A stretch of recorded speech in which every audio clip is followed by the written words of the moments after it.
What's up, legends? We already know what time it is. It is time for Weighted Opinions.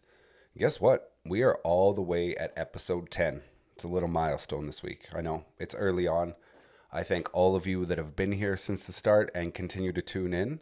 Now go tell some people. Get some more views up. Help me out. All right? I'm not pandering. You are. Anyways, welcome back to Weighted Opinions. It's the house of heavy truths or whatever. So this is the show today where fitness myths come to die, reality gets a pump, and I attempt to save humanity one terrible take at a time. I'm your host as usual, Jared the Great, strength coach, myth destroyer, and guy who will absolutely judge you if I catch you curling in the squat rack. Just kidding. I do that all the time. You carry on with your bad self. We love it. Anyways, today I'm diving into the crusty leftover myths that people keep passing around like there's some kind of old heirloom that nobody in the family wants, right? We're taking the worst of the worst, the myths outdated, so old they should be in the frickin' museum. I'm tired of hearing them. So one last time, let's drag them out, and then we can go bury them behind the dumpster with that old broken Bosu ball and the dreams of everybody who still continues to believe in detox teas. I'm talking to you. You know who you are. But first, we have a sponsor, okay? This is exciting news. It's a new segment. I gotta honor my sponsor. They are called Protein, okay? So before I get into myth number one, this episode is brought to you by our fake sponsor. If you didn't catch that, Protein. It's not real. It's the only protein on the powder on the market made from 100% recycled gym chalk and the tears of people who skip leg day. Protein comes in 3 delicious flavors. Let me tell you about them. We've got some vanilla ego lifter, some chocolate cries during burpees, and the brand new limited edition, I swear I usually can lift more than this. Use promo code Stop Believing in Myths at checkout for absolutely nothing because this isn't real, but maybe one day your gains will be. Good. Anyways, we are going to dive into segment number 1. Follow with me this way. I'm going to get in nice and tight, a little bit more intimate on this one, okay? Myth number 1, segment number 1. Sweating more equals more fat loss. Yeah, let's kick it off with a classic, right? If you sweat more, you burn more fat. Hi, where do you even start with it? It's a myth brought to you by the people who think wearing a garbage bag while running is hardcore or in the sauna. Yeah, no, it's just, you look stupid. Sweat is not fat crying. It's not fat melting. It's literally just your body going, hey buddy, you're warm, let's fix that. If sweat equated to fat lost, August would be the fittest month of the year. People would hop out of the hot tub absolutely shredded. Saunas would be packed with people looking to transform in 10 minutes or less. It's stupid. It's not real. Let's move on from it, okay? What about myth number 2? This one seems to be popular amongst everybody. Toning. Spot building, treating, whatever you want to call it, right? It's a mythical fitness unicorn. It's not a real thing. So let's cover all aspects of it. Now, this is a common one I hear all the time, predominantly from women who are starting to weight train. Yeah, I'm going to pick on you right now and big deal. Cry about it. Don't care. Here it is. I'm going to try and give you a weight over 10 pounds, and then I get hit with well, Jared, I don't want to be bulky. I just want to tone. Oh, okay. I'm sorry for assuming you just wanted to get massive from picking up one dumbbell. That's crazy. Anyways, toning isn't real, all right? It's a fitness Bigfoot. Everybody talks about it like it's a thing, but nobody's seen one, can find it, has hung out with it, nothing. We swear it exists, but where is it? Who knows how to tone? Where's the toning gym? Why are they not the most popular fitness entity on the planet? It's because it's not real, all right? You want to tone? Yeah, build muscle and lower your body fat. That's the secret. Congratulations, now you're toned. No special exercises, no magical rep ranges, just consistency, just work. If toning workouts actually toned anything, every fitness influencer holding tiny dumbbells would look like a Greek Adonis instead of a broomstick with a frickin' iPhone. All right? Anyways, let's shift back. All right, this is a fun one that my generation seems to be hung up on and constantly vilifying and going back to all the time for whatever reason. And it's probably the main reason that their brains don't work and they keep blaming them as the devil. Carbs are not the villain. Did you hear me? Carbs are not the villain. Stop avoiding them. They're good for you. Your brain needs them. This is why you're struggling and you keep going back to that same excuse because your brain doesn't work. Eat some damn carbs and chill out. Okay. Maybe it's because my last name is Carb-Airy. Maybe. Carbs, berry, both carbs. Delicious. Eat them. Eat the right ones and don't overconsume them, okay? I see you, Stacy, trying to color outside the lines and eat 1,500 calories worth of candy and count it as carbs? Nah. Yeah, I'm using that against you directly. Good. Anyways, let's talk carbs, okay? For some reason, carbs have been demonized and villainized more than that guy I talked about earlier curling in the squat rack. And he's actually a nice guy if you get to know him, okay? Carbs, they don't make you gain weight. Eating too many calories makes you gain weight, Deborah. Carbs aren't the enemy. Carbs are literally what your muscles want and what they build from. Cutting carbs is like trying to drive across Canada with half a gas tank because you don't want to use too much fuel. Does that make sense? Yeah, good luck with that journey. Whatever. Okay, that's we don't need to go deeper on that one. It gets me upset because everybody blames them, but they're over consuming. It's not the carbs' fault, right? That's like blaming the pants for not fitting you. You see where I'm going with this. Okay, moving on. Training 6 to 7 days a week is not necessary, nor is it impressive. I mean, am I guilty of this? Yes. But I train with a very specific approach and do a lot more recovery and mobility. I move every day. I wouldn't consider my hardcore training 6-7 days a week. I do my mobility, I do my conditioning, I do my other things in between so that I can operate well and move through my strength program and my training for 5 to 7 days a week. Okay? So, yeah. When you're training to failure and your wits end 6 out of 7 days a week or 6 to 7 days a week, it is not necessary, nor is it impressive. Okay? So, this myth of these people that never turn off and whatever, it was invented by somebody who just has no hobbies, okay? You have to train every day to see results. It's not true. It's so many other aspects that go into it. You know what you get from training every day? Mostly just tired. You get very tired. And then everything else kind of goes by the wayside. You need to recover as an adult, especially, okay? As an adult, you have a job. As an adult, you have responsibilities. You got kids, you got sports, you got animals, you got whatever, okay? You can't just be on 24 hours a day, 7 days a week, and that's unrealistic to think that's what it requires. You also have knees and joints, and, these things burn out, and they have a wear cycle, and they need time to recover and not do the things or be load-bearing and overworked all the damn time. So, optimally 3 sessions a week, 4 if you're really pushing that extra. And if you do it, over the course of your 7 days and you spread it out and everything's getting even love, fantastic. Okay.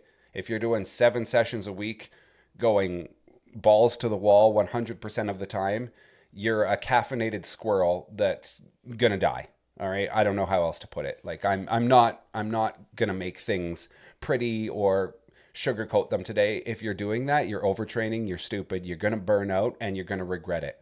Okay. Training should be about being functional, doing it to age well, doing it for longevity, doing it to be the most optimal person you can, not just take the best Instagram photos. Nobody gives a shit, and I'm so tired of the fitness influencers poisoning all our damn brains with a whole bunch of bullshit, unrealistic expectations when they are all on drugs. Fake natty, okay? Every single one of you, I don't know why you can't just claim that you're on drugs.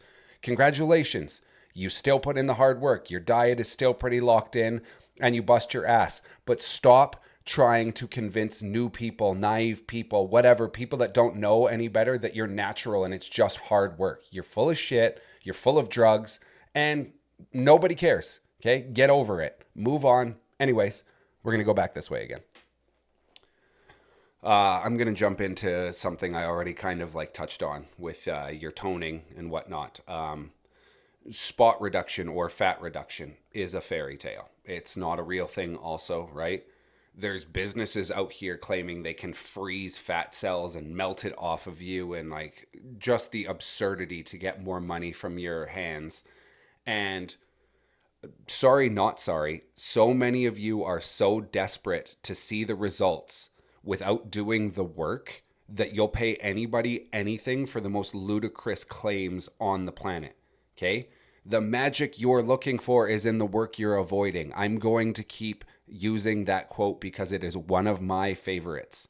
Stop allocating the energy and the effort it takes into seeing the difference that you want to see by trying to avoid the process. Just put that effort and energy into doing what is necessary and what is proven, and you will get there. It's time and consistency and effort, okay? So yes, I shouldn't even have to say it anymore at this point, but here we are. You can't lose fat by training one area over and over and over and over again. Doing 200 crunches a day doesn't burn belly fat. You're not going to have sick washboard abs from doing that. And now, even though these are my favorite exercises on the planet, doing tricep kickbacks doesn't burn arm fat, right? I know so many of you that train with me and know are probably like, he's shooting down the kickbacks. I'm not shooting down the kickbacks. They are awesome. They are efficient, and they are one of the best for pumping up and building that muscle. But it's not going to get rid of those grandma water wings and that armpit fat that's so persistent that you hate seeing, okay? Doing calf raises doesn't, never mind. Your calves are the size they are, okay? And I'm sorry if they're not gigantic and you are envious of that other guy. They are what they are, okay? You can probably run faster or do other things, but he's for sure going to jump higher than you. Get over it. It's not a big deal. Nobody cares about your calves except for you, Jason. Why did I pick Jason? I don't know. He seems like a guy with small calves. Whatever. Nothing grows your calves. Accept it. All right? Yeah, let's move on. I don't know why I'm so angry. It's probably because I'm hungry. It's fine. Let's talk about the scale, because this is the elephant in the room with so many people. The scale is the drama queen of the fitness world, right? Like, it's that tiny square that sits on your floor that's so anxiety inducing, and like you want to use it, but you don't want to use it. And then you succumb to it because you're like a kid on Christmas Day that can't help but peek at his presents. And then inevitably you're disappointed and you wished you didn't use it in the first place, right? The scale tells you one minute, tiny part of the story, and it's the weight part. It doesn't tell you the muscle part. It doesn't tell you your stress levels. It's not the I had sushi last night and now I'm retaining enough water to fill my kiddie pool part. Like, there's so many more metrics and aspects that go into it, right? So stop giving the scale so much power or attaching yourself to a number like you have to be 128 pounds like you were in high school. You're not freaking in high school anymore, okay? Your body has changed. You have changed. How do your clothes fit? What's your energy like? There's so many other metrics. Like, if you're happy with your body composition, your clothes are fitting better than they ever have, you're wearing the clothes aren't wearing you or stretched to their capacity. You know, there's so many other things. It's like you went and like read one terrible Google review for something and you're stuck on that now. Like, get over it and get over the scale. Stop wagering your entire life on it. It's not that deep. Okay? Another one is, and like, I don't get this one as much anymore nowadays, which is nice because I was pretty tired of hearing it. And it's the whole anabolic window. So if you're not familiar, I'll debunk it real fast. The anabolic window is a thing that got somehow mainstream popularized, that like the second you are done your workout, you have 30 minutes to get all of those necessary nutrients, specifically and mostly your protein in. during that anabolic window immediately so that your body will suck it up and absorb it and build some muscle. Otherwise, like, you wasted everything and you missed your window and another one flushed down the toilet. So yeah, it's not a 30-minute thing. You don't need to have all your potions and your chicken and rice and broccoli hot and steaming in your gym bag ready for the second you're done your workout. You don't need to sprint out of the gym like a wild animal is chasing you, okay? You have hours, literal hours. Do you know how long that is? It's a long freaking time. Hours. Relax, bro. I'm talking to you, Chad. You're not defusing a bomb, okay? You're not going to save a bunch of lives by getting it done immediately. You're just feeding your muscles. And your muscles are hungry. That window's not going to close in 30 minutes and your muscles are going to be like a moody kid, like, well, fuck you, I wanted chicken fingers and you took too long. And like, now I've lost interest. I don't want it anymore. It's stupid. It's not real. Done. Let's bury it. Move on. We're going back. Okay, let's move on to the lightning round. Let's just like obliterate a few of these, okay? So I'm going to rapid fire a few off. More cardio equals more fat loss? No, that's false. Usually when you do more cardio, you have more hunger and more sadness because you end up eating more and actually things go the other way, okay? It's a combination of all things, but strictly and easily speaking, you want more fat loss, be in a calorie deficit. Move on. Lifting makes women bulky. I swear if I have to hear this one more time, all right? I'm not even going to be politically correct about this. It's like women think they're going to lift a dumbbell over 20 pounds or 25 pounds and spontaneously grow a penis. No, lifting does not make you bulky. Eating in a surplus and training hard will make you bulky. Do you think I would only be this big after 15 frickin' years of being obsessed with fitness, nutrition, everything? If it was just that easy to get massive? No. Eating like an unsupervised raccoon, that makes you bulky. All right, moving on. Pain equals progress. Yeah, no. I mean, should you feel muscle soreness? Should you like have afterlying DOMs and all these things? Yes, you absolutely will and you should. But that doesn't always mean you had the best workout of your life, okay? And if it's actual like, oh shit pain, then it's probably poor decisions and bad form, okay? So pain is not progress. Moving on. Detox teas work. I already touched on this earlier when I was being ultra sarcastic. No, detox teas are a joke. Your liver is what does all that stuff for you and filters everything out and cleans everything out. Like, when you start buying these detox teas and doing this, your liver is sitting inside going like, what the hell? Am I a joke to you? Like, what do you think I'm here for? Done. Moving on. Oh, and here we go. I'm not losing fat because of my hormones. Is that possible? Sure. Yes, 100%. But it's like the ultra small, maybe 1% that almost none of us fall into, okay? And I guarantee you haven't gone and done the work, the blood testing, all of these things, working with your hormone specialist, getting all of your optimal levels measured and no. Maybe, just maybe, it's the fucking snacks. Yeah, here we go. Somebody needs to call your ass out, okay? You want to blame everything except for yourself. Look in the mirror. It's not your hormones, it's that person. Because everybody else goes to bed, so you think eating half a box of your kid's Fruit Loops doesn't count? Those calories don't go anywhere? No, it's your choices. It's the handfuls of chocolate chips that you're eating while cooking the dinner. It's the few bites of your toddler's meal that you finished after. It's because somebody else didn't want that last bit and you didn't want to pack it up as leftovers or throw it away, so you crammed it down even though you didn't need it. Okay? You're not losing fat because you're in a caloric surplus. That's why. It's not your hormones. I almost guarantee it. Moving on. I don't lift weights because I just want to slim down. Holy, if I didn't love life so much right now, I would bash my head open off of this table in front of me.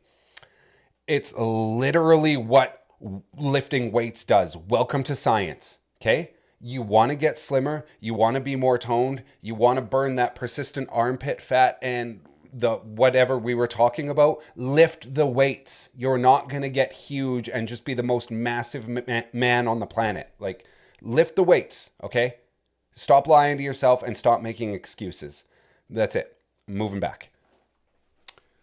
Okay, we're gonna do a new segment here. Okay, this whole episode has been in vein of what the fit, which I know I said I was gonna do more regularly, and I haven't. I've been slacking on that, but this is kind of a combination of the two since I'm just diving into all of the stuff. So with that being said, I asked a lot of my community and people the stuff they would like broken down, the myths, blah, blah, blah, blah, blah, blah, blah. So there's a little bit of a Q&A. I asked them for questions, okay? I called it Ask Jared the Great. I know it's very humble. And whatever, shut up. So it's time for my favorite part now, which is the listener questions, okay? So I got some of you to send me your fitness confusions, and I attempt to respond with patience and minimal chaos, which I've been doing a great job of so far this one. Shut up. Anyways, question number 1. If I stop lifting, will my muscle turn into fat? Come on now. I should put your name out there for this one so people know. Next question. Kidding, but also no. Like, your muscle doesn't magically transform into fat. They're different tissues, different substances. That's like asking if a car turns into a sandwich when you stop driving it. Okay? Stupidest comparison I could make, but most accurate. Question number 2. And like, I know who you are. You think this is anonymous, but it's not. Do I have to give up alcohol to lose weight? No, but you do have to give up pretending vodka sodas is hydrating and is basically counting towards your daily water count. Enjoy your drinks like anything outside of your normal scope of what's good for you. Enjoy your drinks in moderation, okay? Like, it's not like you can't have pizza, you can't have ice cream, you can't have a drink, but like, moderation. You don't need 17 slices of pizza. You don't need 4-liter gallon buckets of ice cream. You don't need to have 62 drinks like you're an unhinged frat boy trying to show off for your friends every single time, right? Just don't treat every weekend like it's your birthday. Have 1 or 2 socially, move on. Be an adult, like, parent your damn self. Sorry. What's the best workout for fat loss? Okay, I don't know what you want for a specific answer on this question, but I'm going to give you like a generalized outlook here. The best workout for fat loss is the one you don't quit and keep restarting. Stop quitting after 2 weeks, okay? And like, seriously though, the best one for fat loss is the one you won't quit. You can't out-train your inconsistency. You have to find something you like, or at least you can tolerate that you hate slightly less than burpees. You know who you are. But like, I always say to my clients when I'm programming their sessions and, you know, working with them, is like, yes, I love doing what you like to do, but what you like to do is what you're already good at and doesn't push your comfort zone or challenge your body. Okay. You need to leave your comfort zone and challenge your body. So I always tell my clients, I program a little bit of what you want to do with a lot of what you need to do. And the more you do the shit you need to do, the more it becomes the stuff you want to do, because it actually starts feeling good. You get better, you get stronger. So like, you just have to suck it up and stop being such a little bee about it. And eventually you get to the promised land and it feels way better. So you're stoked about it. Like, yeah, I got some really stupid questions that I'm not even going to address. And like, I know you idiots putting stupid names on this are just trying to get me to say things. And like, maybe next time you got to wake up a little bit earlier in the morning to get me like that. Yeah, no, I'm not. I can't. And you guys know I like to fuck around and like, it's just, that's too stupid. So let's call it DOA here. Okay. Those myths, those questions, everything, let's put it all to bed. Let's move on. And, let's call the burial complete. If, you know, I was a Viking, I'd send it out into the ocean here and shoot a flaming arrow at it and watch it burn up gloriously on its way to Valhalla. Whatever. If you don't get it, read a book. Yeah, that wraps up today's episode of Weighted Opinions. So, yeah, I think the takes were heavy. The myths are dead. and the sarcasm is at an all-time high. And like I said, I'm not sorry about it.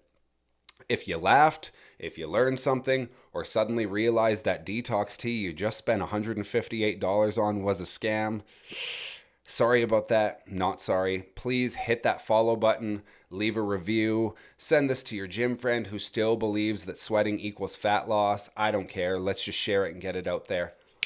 As I said, I'm Jared the Great. Yep, signing off. And remember, when the fitness world gets confusing, I'm here to give you the weighted truth. All right? So, until next time, my friends, stay glorious.